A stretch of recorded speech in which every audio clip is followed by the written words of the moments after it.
Hey YouTube, how's it going? Kevin Cleary here with a quick first impressions video. I'm not in my usual spot for recording, so hopefully the lighting will cooperate for us. If not, you might have to bear with me a little bit, but I think we'll be okay. I've got for you today the RealSteel E802, try to show it to you there, E802 Horus. This is a new knife for 2017. In fact, it's only, I'm not even sure it's available at retailers yet. So I wanted to give you guys a look. Now, before I get to that, I'll show you what it ships with. This is the package. It does come with a microfiber cloth as well as a little information card. I've got this open today rather than opening it on camera because this box was really miserable to get open. So rather than fight with it on camera, I thought I'd just have it open beforehand. Let me quickly go over some of the features with you on this guy, and then we'll get a size and weight and give you sort of my overall impressions, okay? So starting here, we've got 14C28N blade steel, drop point, high flat grind.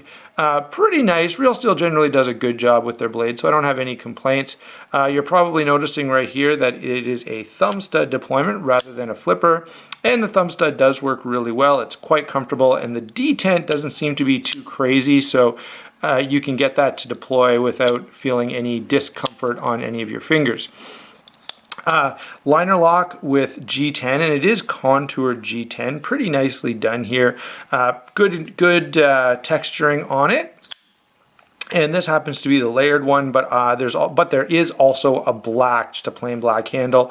Obviously, you're not going to see the contrast then in the layers of G10 nearly as much. I want to quickly show you the pivot screw here. Notice it's hollow, so you can see right through it, and same with the back. Kind of an interesting approach. Nice blue backspacer, or a nice blue standoff there. There's a bit of a bump on it here, scrape there. I'm not sure what happened. There is a little lock on here so you can lock the blade open, and like usual, all this does is slide a little piece of metal in the way so that the liner can't be disengaged. It is a liner lock, quite comfortable, and you can see that there is some nice milling on there. So that kind of covers most of the features that you're going to care about. Oh yeah, the pocket clip. Nice deep carry clip. It is reversible to left or right side tip up carry, and this is a little different than the pocket clip RealSteel normally goes with, and I think this is a pretty nice improvement. So nice to see this, and hopefully with future models we'll see a similar clip coming with it. Let me grab, I do have my scale here and a ruler, so I'll give you a size and weight and then sort of an overall impression on this guy. Okay, there we go. So 5.13 ounces, not a lightweight knife, but also not overly heavy either. Fairly reasonable weight on this guy, especially considering just the amount of G10 there and that the liners are thicker than what we're used to seeing on a lot of knives. Obviously in the full review I'll have some comparisons for that. Let me grab a size for you. Just doing this so that I can get an accurate measurement, and then I'll show you. Pretty well 8.5 inches exactly, if you can see that there.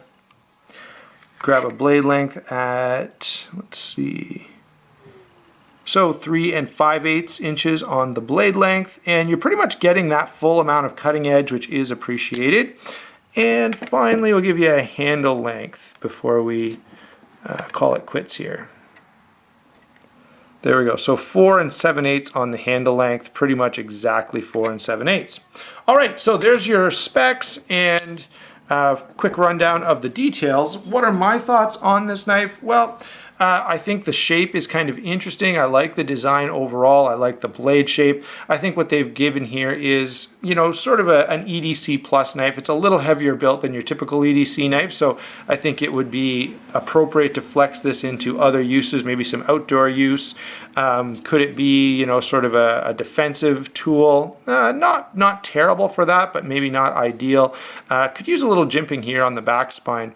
Anyway, I think what we've got here primarily is a good quality EDC knife, and it is doing something typical for RealSteel, which is having a very high degree of quality. The bearings are really smooth on this guy. I maybe didn't mention that it's on bearings. but they are really, really well done. Pretty comfortable in hand, and yeah, the quality is definitely where you want it. One quick thing, I'm not sure if I mentioned this already, but notice the pivot screw as well as this rear standoff are hollow, so you can see all the way through. Pretty cool knife. If you like the size and shape, I don't think you'll be disappointed if you pick one of these up. I really am impressed with it thus far. Obviously, you're going to want to like and subscribe so that you stick around or so that you're around when I do the full review in a few months. Thanks for watching, or in a few weeks. Thanks for watching. We'll talk to you soon.